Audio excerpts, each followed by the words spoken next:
The Defiance drifted powerless through space, its hull scarred and broken from countless impacts. Of the original 47 human ships, only 8 remained combat-capable, their formations scattered and their weapons running low on ammunition. The Devourer fleet circled them like predators, their dark ships moving with careful precision as they prepared for the final assault. Zixtal stood beside Captain Morrison on the damaged bridge, watching as emergency teams worked frantically to restore basic systems. The artificial gravity had failed hours ago, leaving everyone floating in zero gravity and secured by magnetic boots. The air tasted of smoke and recycled atmosphere, and the temperature was dropping as life support systems struggled to maintain minimum levels.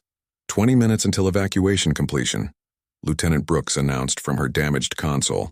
Half the screens around her were dark, but she continued to coordinate defensive fire with the remaining human ships. Morrison activated his communication system one final time.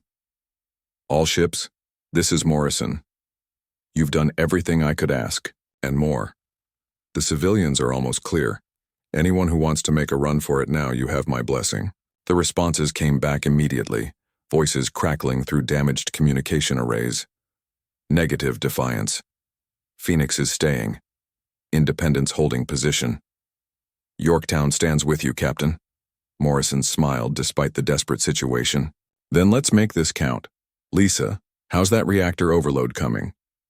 Engineer Parker's voice echoed through the ship's internal communication system. Ready when you are, Captain.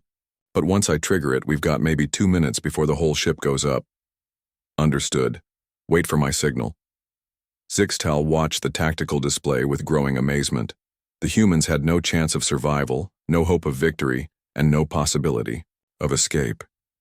Yet they continued to fight with the same determination they had shown at the beginning of the battle. It defied every principle of rational behavior he had ever learned. "Captain Morrison," he said quietly, "I must ask you something. Why do you continue? Your mission is complete. The civilians will escape. You have achieved your objective." Morrison turned to look at him, his face calm despite the chaos around them. "Commander, you're thinking like a soldier. Sometimes you have to think like a teacher. I do not understand. We're not just buying time for those evacuation ships. We're buying knowledge. Every second we stay alive, every tactic we try, every weakness we discover gets transmitted back to Earth. The next human fleet that faces these things will know exactly how to hurt them." As if to prove his point, Brooks began transmitting another data burst to human command. Devourer shield frequencies identified. Rotating modulation on standard cycle. Recommend phase-shifted weapons arrays for maximum penetration. The enemy fleet began moving forward again, their formation tighter and more cautious than before. They had learned to respect human desperation, but they still vastly outnumbered the surviving defenders. The outcome was inevitable. Then something unexpected happened. Long-range sensors detected new contacts approaching the system at high speed. Dozens of ships moving in perfect formation, their energy signatures matching hegemony fleet configurations. "Commander, Zixtal," came a familiar voice over the communication channel. "This is Admiral Kethavar aboard the battlecruiser Dominion. We received your emergency transmission. The hegemony fleet is here to assist." Zixtal felt a surge of relief and pride as his people's ships appeared on the tactical display. 60 vessels of the most advanced design in the galaxy, armed with weapons that could shatter planets and protected by shields that had never been breached in battle. For the first time since the engagement began, the odds were shifting in their favor. But his relief turned to confusion as he listened to the communications between the hegemony ships. They were not following standard fleet doctrine. Instead of forming the traditional battle line and challenging the enemy to honorable combat, they were spreading out in loose formations and coordinating their fire like the humans had done. "All ships, target the command vessels first, Admiral," Kethavar ordered. "Continuous fire, no breaks, make them pay for every meter." Morrison looked at Zixtal with surprise. "Your Admiral sounds different than I expected." "He is," Zixtal replied, beginning to understand what had happened. "Admiral Kethavar received more than just my emergency transmission. He received the tactical data from this entire engagement. He has been watching humans fight. The hegemony fleet struck the Devourer formation with devastating force, but they fought with human tactics. Instead of seeking glorious single combat, they focused their fire on critical targets. Instead of following rigid formations, they adapted and flowed around enemy resistance. Instead of treating battle as ritual, they treated it as work to be, done efficiently and without mercy. The result was devastating. Caught between the surviving human ships and the fresh hegemony force, the Devourer fleet found itself trapped and outnumbered for the first time in their ancient existence. Their ability to regenerate damage meant nothing when they were taking fire faster than they could heal. Enemy fleet is breaking formation, Brooks reported with amazement in her voice. They're trying to retreat. Let them go, Morrison said. They've learned what they came to learn. But Admiral Kethvar had other plans. Negative human ships. The hegemony does not allow enemies to escape. All ships pursue and destroy. For the next 6 hours, the combined fleet hunted down the fleeing Devourers across 3 star systems. It was not battle in any traditional sense, but rather a methodical extermination. The ancient enemy that had terrorized the galaxy for millions of years died ship by ship, their millennia of experience meaningless against tactics they had never encountered. When the last Devourer vessel was destroyed, Admiral Kethvar opened communications with the Defiance. The hegemony commander appeared on screen, his ceremonial armor scratched and blackened from battle. Captain Morrison, the hegemony fleet owes you a debt that cannot be repaid. Your tactical innovations have given us victory over an enemy we thought invincible. Morrison shook his head. Admiral, we didn't invent anything new. We just fought the only way we know how. That is precisely what makes it so effective. You fight without regard for convention or tradition. You adapt to any situation and turn weakness into strength. You treat every battle as a lesson to be learned rather than a ritual to be performed. Zixtal watched the exchange with growing understanding. The humans had not just defeated the Devourers through superior tactics or advanced weapons. They had defeated them by changing the fundamental nature of warfare itself. They had taken the ancient game of strategy and honor and turned it into something new, something the enemy could not comprehend or counter. Admiral, Morrison said, there's something else you need to know. This was just the advance force. Our long-range sensors detected massive movement in dark space before the battle started. The main Devourer fleet is still out there, and it's bigger than anything we've seen. Admiral Kethvar nodded grimly. Then we must prepare. The hegemony will share your tactical data with all member species of the Galactic Council. When the Devourers return, they will face not just human fury, but the combined might of the galaxy, fighting with human methods. As the communication ended, Zixtal realized that everything had changed. The galaxy would never fight the same way again. The humans had shown them that survival was more important than honor, that adaptation was more valuable than tradition, and that victory belonged to those willing to pay any price to achieve it. The Devourers had awakened expecting to find the same weak divided prey they remembered from their last feeding. Instead, they had found teachers, and the lesson they learned would be their last.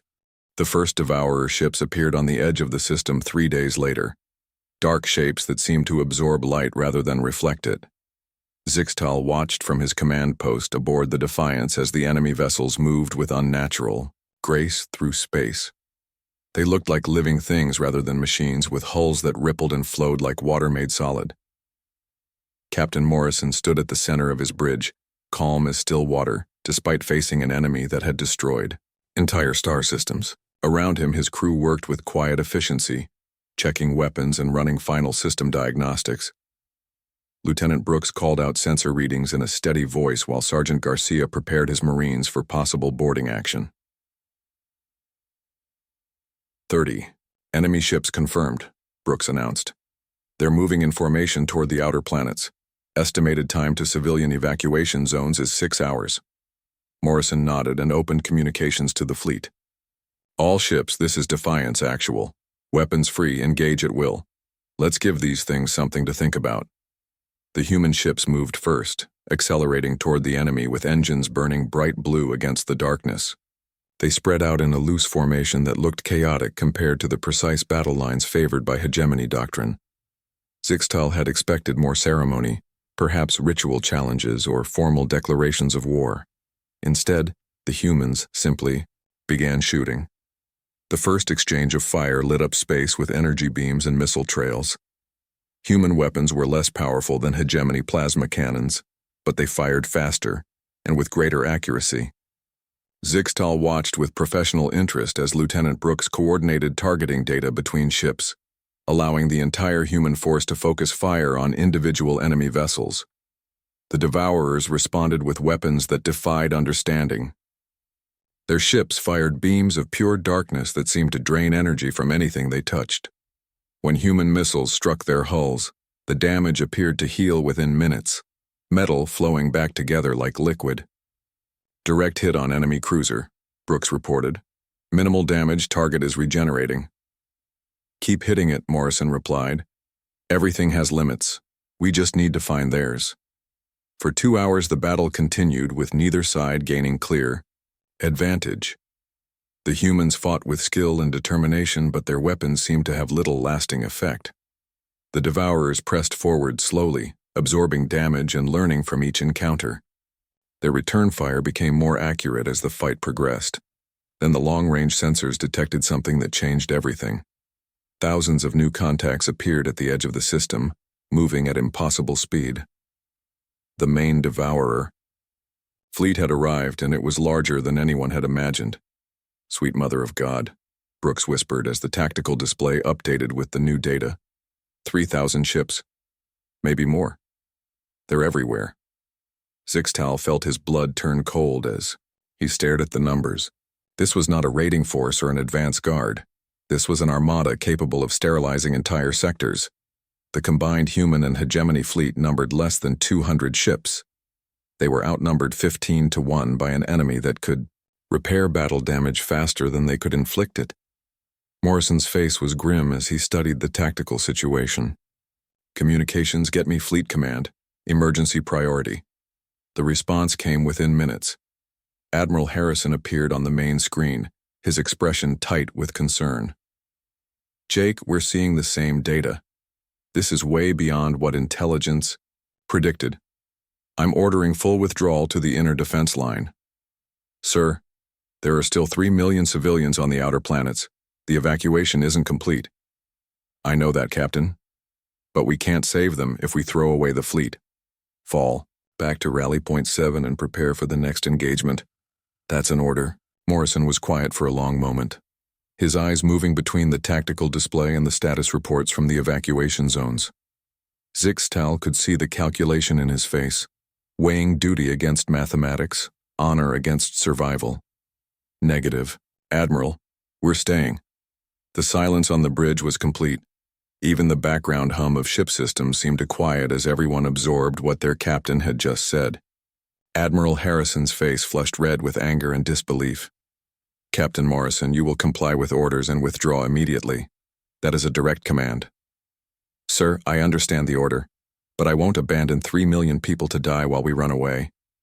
We took an oath to protect those who can't protect themselves. Today we keep that oath. Damn it, Jake, this isn't about oaths. It's about reality. You can't fight 3,000 ships with 47. Morrison looked around his bridge at his crew. Brooks was nodding slowly, her hand already moving to cut the communication channel. Garcia had stepped forward, his face set in determined lines. Throughout the bridge, the human crew was making the same choice their captain had made. Admiral, with respect, watch us. Defiance out. Brooks cut the channel before Harrison could respond. In the silence that followed, Morrison turned to address his crew. Anyone who wants to transfer to an evacuation ship has 30 seconds to say so. No judgment, no questions asked. This is going to be ugly, and I won't order anyone to die for my decision. Nobody moved. Nobody spoke. Lieutenant Brooks was the first to break the silence. Captain, we've got movement on the main enemy fleet. They're accelerating toward the inner system. Morrison nodded and activated the fleet communication system. All human ships, this is Morrison. Command has ordered withdrawal, but we're staying to cover the evacuation. Any ship that wants to follow orders and fall back is free to go. For the rest of us, it's time to show these ancient bastards what happens when they threaten our people. One by one, the human ships responded. 47 vessels against impossible odds, and not one of them turned away. Zixtal watched in amazement as they began to move, not in retreat but in attack formation, heading straight toward an enemy that outnumbered them beyond any reasonable hope of victory. "Captain Morrison," Zixtal said quietly, "this is madness. Your fleet cannot possibly win this engagement." Morrison turned to look at him, and for the first time, Zixtal saw the true face of humanity. It was not the casual, relaxed expression he had grown used to. This was something harder, something forged in fire and tempered by necessity. "Commander, we're not trying to win. We're buying time. Every minute we keep them busy is another 1,000 civilians that make it to the evacuation ships. Every hour we hold them here is another planet that gets to see tomorrow. But your ships will be destroyed. Your crews will die." Morrison smiled, but there was no humor in it. "Maybe, but we'll make them pay for every second of it. And when other human fleets get the word about what happened here, they'll know exactly how to hurt these things. That's worth dying for." The Devourer fleet was accelerating now, their dark ships moving with predatory grace toward the human formation. Energy readings spiked as alien weapons charged for another engagement. In a few minutes, the real battle would begin. Zixtal realized that everything he thought he knew about humans was wrong. They were not casual about war because they took it lightly. They were casual because they had already accepted what war truly meant. They knew that sometimes the only victory possible was making sure the enemy remembered the fight. "All ships, weapons free," Morrison announced. "Let's teach these things about humanity." The human fleet opened fire as one, 47 ships against 3,000, and Zixtal began to understand what humans meant when they talked about impossible odds. To them, impossible just meant the price was higher than usual. It did not mean they would not pay it. The human fleet struck the Devourer formation like a hammer hitting glass, but it was the hammer that shattered. Zixtal watched in horror as the first wave of enemy fire tore through 3 human destroyers in seconds, their hulls splitting open and venting atmosphere into space. But instead of breaking formation or attempting to withdraw, the remaining human ships pressed forward, concentrating their fire on the largest enemy vessels. "Target that command ship," Lieutenant Brooks called out, her voice steady despite the chaos erupting around them. "All batteries, continuous fire, don't let up." The Defiance shuddered as enemy beams struck its hull, but Captain Morrison stood unmoved at the center of his bridge. "Damage report. Hull breach on Deck 7. We've lost main sensor array," came the reply from somewhere in the ship. "Backup. Systems online. Keep shooting," Morrison said simply. Zixtal had seen many battles in his career, but nothing like this. When hegemony forces faced overwhelming odds, they fought with honor and discipline, following ancient codes that governed proper warfare. They sought glorious single combat, challenged enemy leaders to duels, and died with dignity when defeat became inevitable.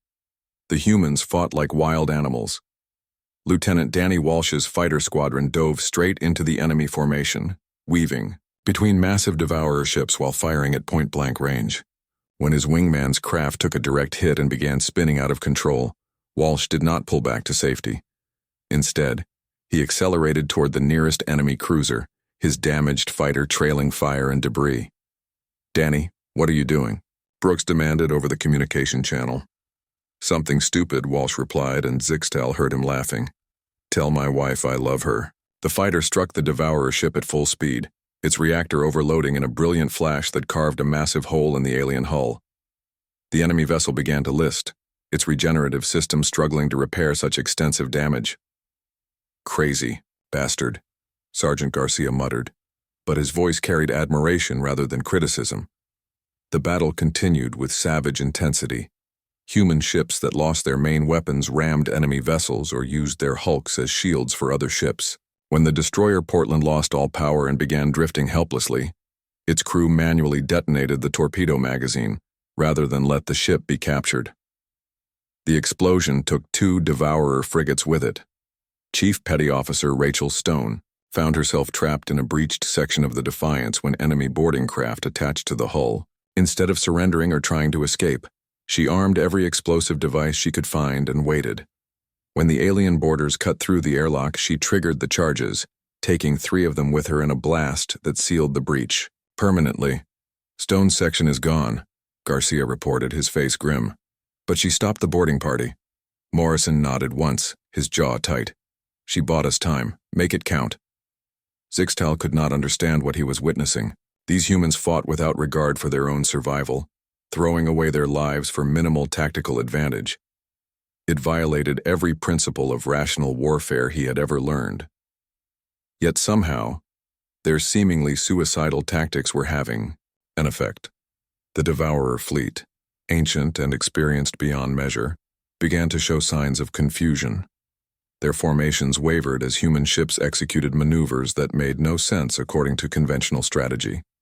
When faced with superior force, most species either fled or fought defensive holding actions.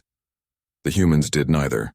They attacked with increasing ferocity, as if being outnumbered made them more dangerous rather than less. "Enemy fleet is changing course," Brooks announced. "They're pulling back from the planet." "They're learning," Morrison said. "Good. Let them learn that humans don't give up."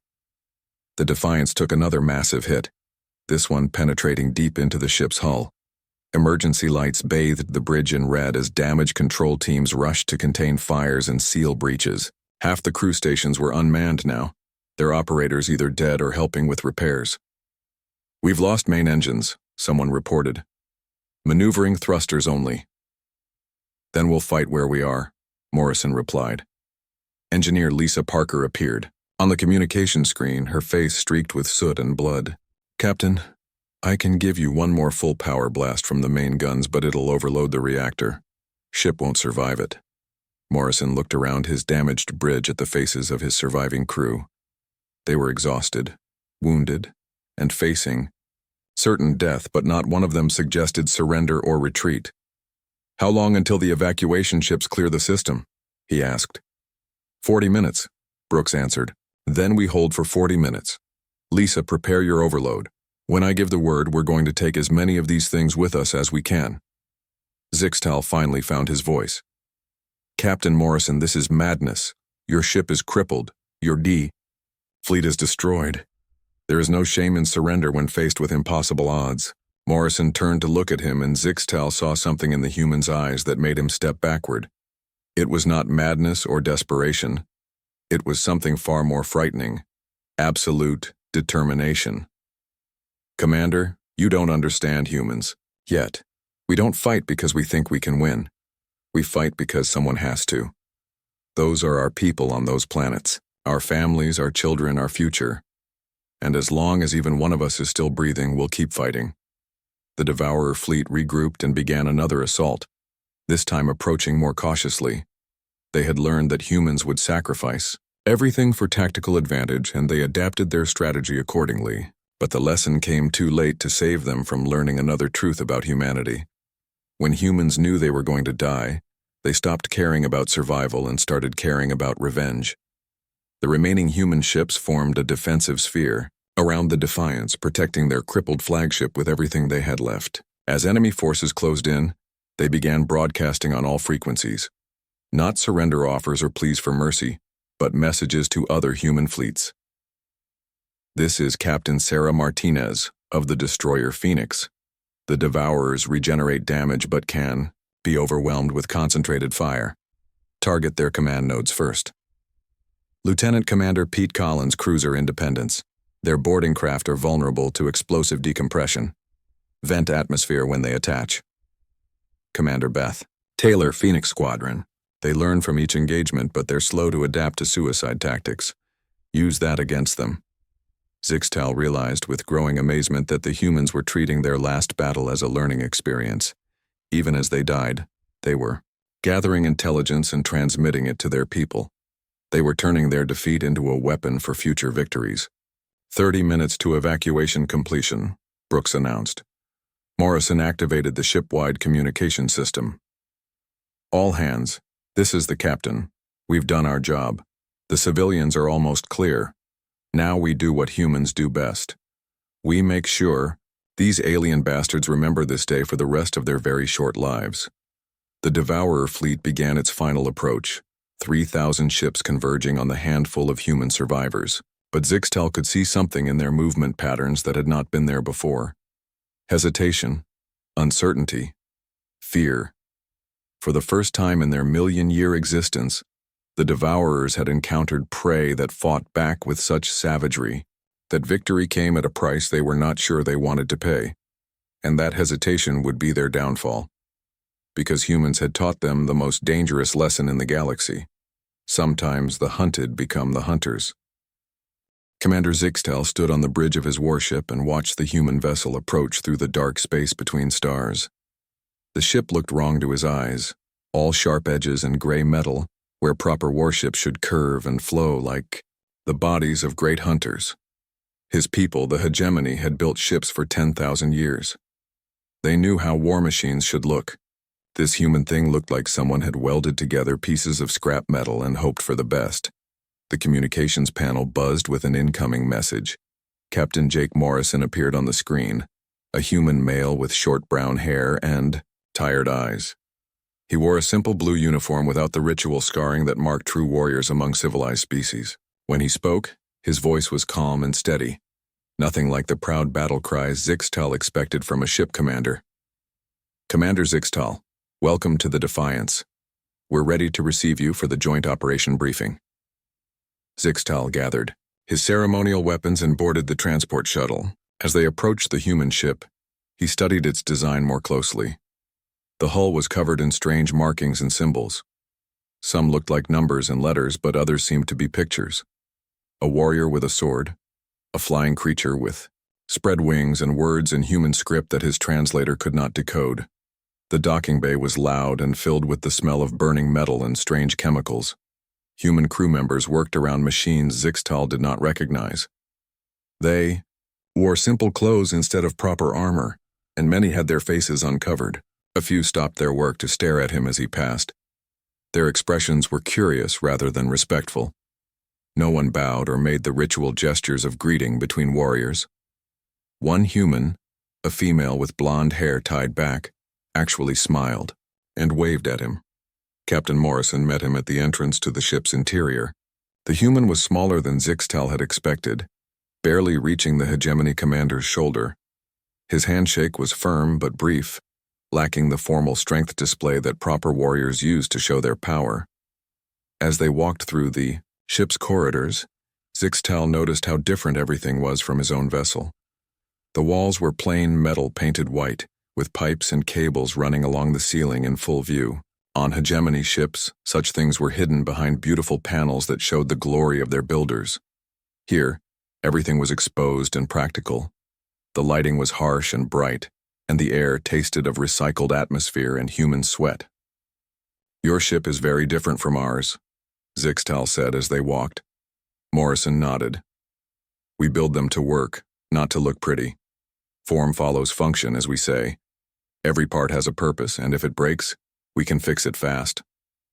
They passed a group of humans working on what looked like weapons. A male with dark skin and powerful arms was taking apart a rifle while explaining something to two younger humans. He spoke with enthusiasm about firing rates and ammunition types, but he also joked and laughed as if discussing food rather than instruments of death. This casual attitude toward weapons disturbed Zixtal. Proper warriors treated their arms with reverence and respect. The bridge was smaller than Zixtal expected and filled with screens and controls that seemed randomly placed. No throne for the captain, just a simple chair that could turn in any direction. The crew wore the same, plain uniforms and worked at their stations without the formal precision he was used to seeing. A female with red hair was arguing with a male about sensor readings, but their argument seemed friendly, rather than a challenge to authority. This is Lieutenant Amy Brooks, my tactical officer, Morrison said, gesturing to the red-haired female. And that's Sergeant Tony Garcia, our Marine commander. The dark-skinned male from the corridor had joined them, still carrying parts of his rifle. Brooks stepped forward and extended her hand to Zixtal. Her grip was surprisingly strong for such a small creature. Heard a lot about hegemony fighting techniques. Looking forward to seeing them in action. Garcia grinned and nodded. Yeah, we've been reading the reports about your victories against the Slacks pirates. Pretty impressive stuff. Hope you can teach us a few tricks. Zixtal was confused by their informal manner. These humans spoke to him as if they were equals rather than showing the proper deference due to a superior warrior race. Among the hegemony, junior officers would never speak so casually to a commander from another ship, especially one from a species with a proven military history. Morrison led him to a table covered with star charts and tactical displays. Here's what we know about the Devourer threat. They've hit 6 systems in the Outer Rim, and survivors report ships that can repair themselves and learn from each battle. Standard tactics don't seem to work against them. Zixtal studied the data with growing concern. The Devourers were ancient beyond measure, older than most species in the galaxy. They consumed entire worlds, leaving nothing behind but empty space and dead stars. For millions of years they had been dormant, sleeping in the dark between galaxies. Now they had awakened and begun moving toward inhabited space. The Galactic Council has agreed to combine forces. Morrison continued. Your ships have the firepower, and ours have the speed and flexibility. Together we might have a chance. Might have a chance, Zixtal repeated. You speak as if victory is uncertain. Surely you understand that warriors fight to win, not merely to survive. Morrison looked at him with those tired eyes, and for a moment, Zixtal saw something deeper than fatigue. Commander, we fight for a lot of reasons. Sometimes to win, sometimes to buy time. Sometimes just to make sure the other guy knows he's been in a fight. You'll understand soon enough. The briefing continued for several hours, covering fleet positions, communication protocols, and engagement rules.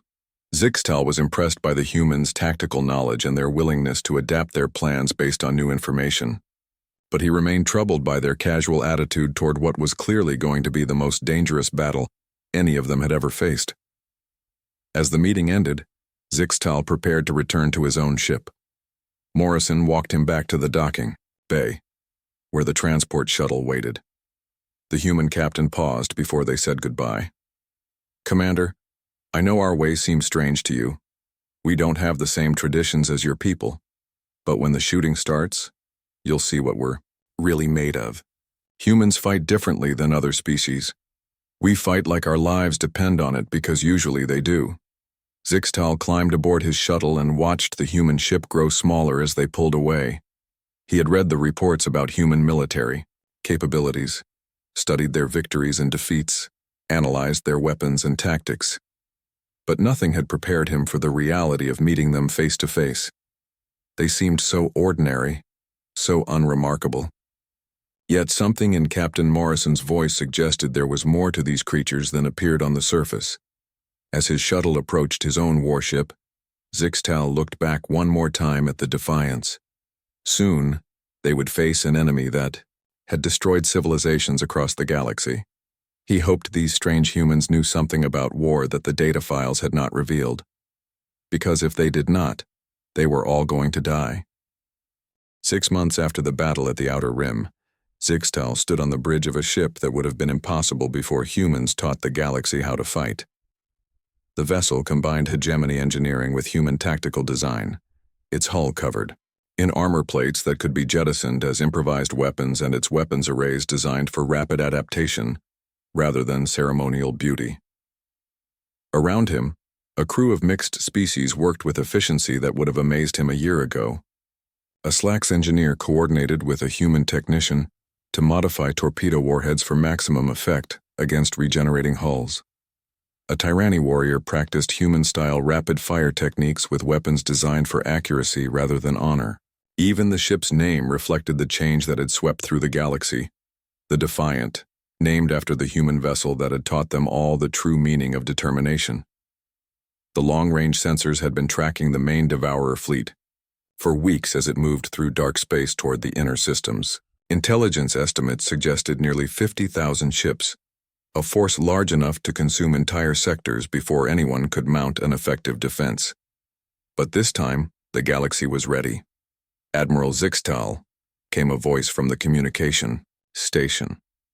The title still felt strange to him, earned not through traditional hegemony politics but through his understanding of human tactical doctrine. Fleet Command reports all forces in position. Operation Bloodied Nose is ready to commence. Zixtal nodded and activated the fleet-wide communication system. Around him, the largest military force in galactic history waited for orders. 3,000 ships from 40 species, all armed with weapons modified according to human specifications, and crewed by beings who had studied human battle recordings until they could recite them from memory. All ships, this is Admiral Zixtal. 6 months ago, a small human fleet taught us that sometimes the only way to win is to be willing to lose everything. Today we honor their sacrifice by showing the devourers what happens when prey learns to hunt. The enemy fleet emerged from dark space exactly where human mathematicians had predicted, their dark ships spreading across the system like a plague. They moved with the same predatory confidence they had shown for millions of years, expecting to face the same weak resistance they remembered from previous awakenings. Instead, they found themselves surrounded. The combined fleet had been waiting in the asteroid belt, their ships hidden among the rocks and debris. As the devourers moved toward the inner planets, the trap closed around them with devastating precision. Ships that had been drifting like space junk suddenly powered up and began firing. Asteroids that looked natural revealed themselves to be camouflaged weapons platforms. All batteries, continuous fire, Zixtal ordered. Remember the lesson. Overwhelming force applied without mercy. The opening salvo caught the devourer fleet completely off guard. In the first 10 minutes of battle, nearly 1,000 enemy ships were destroyed or disabled. But Zixtal knew the real test was yet to come. The devourers were ancient and adaptable. They would learn from this surprise and adjust their tactics accordingly.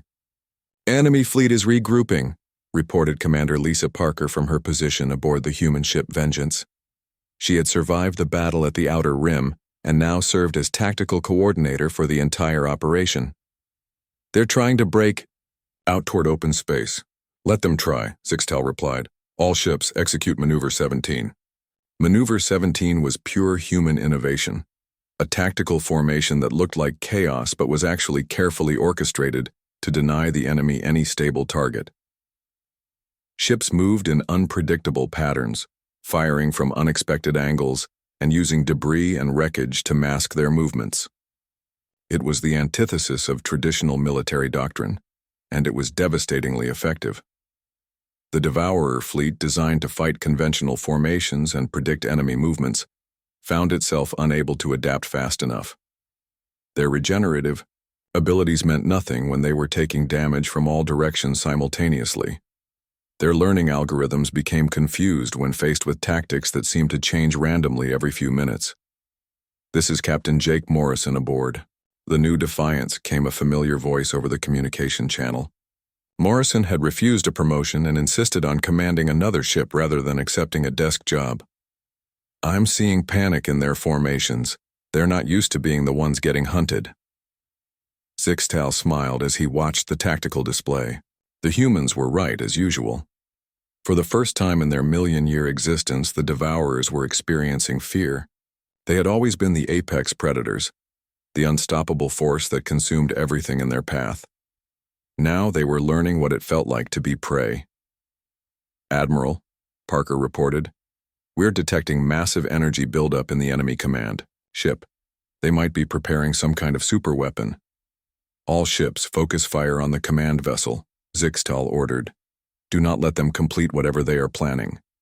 The combined fleet converged on the massive Devourer flagship, their weapons tearing through its regenerating hull faster than it could repair the damage.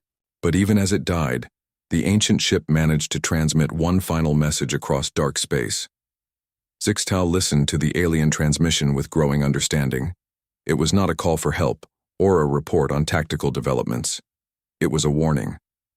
The Devourers were telling their sleeping brethren about humans, about the species that had taught the galaxy to fight back, about the danger of awakening to find that prey had learned to hunt.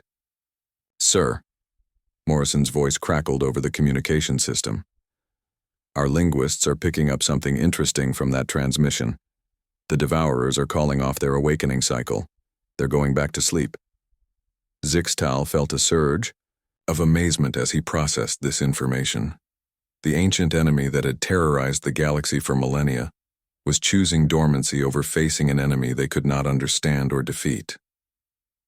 The lesson that Captain Morrison and his crew had died to teach had spread beyond their own species, beyond their own fleet, beyond their own time. It had become a weapon that could turn the galaxy's greatest predators into refugees. All ships, cease fire, Zixtal ordered. Let them run. Let them remember what they learned here. As the surviving Devourer ships fled toward dark space, Zixtal opened a communication channel to the human vessels. Captain Morrison, on behalf of the Galactic Council, I want you to know that your people have given us the greatest gift possible, the knowledge that no enemy is invincible if you are willing to pay the price to defeat them.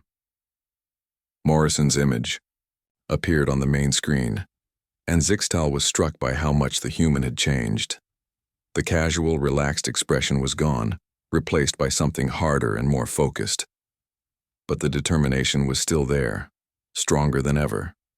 Admiral, we didn't defeat the Devourers with superior weapons or advanced technology. We defeated them by refusing to accept defeat. That's something any species can learn if they want it badly enough.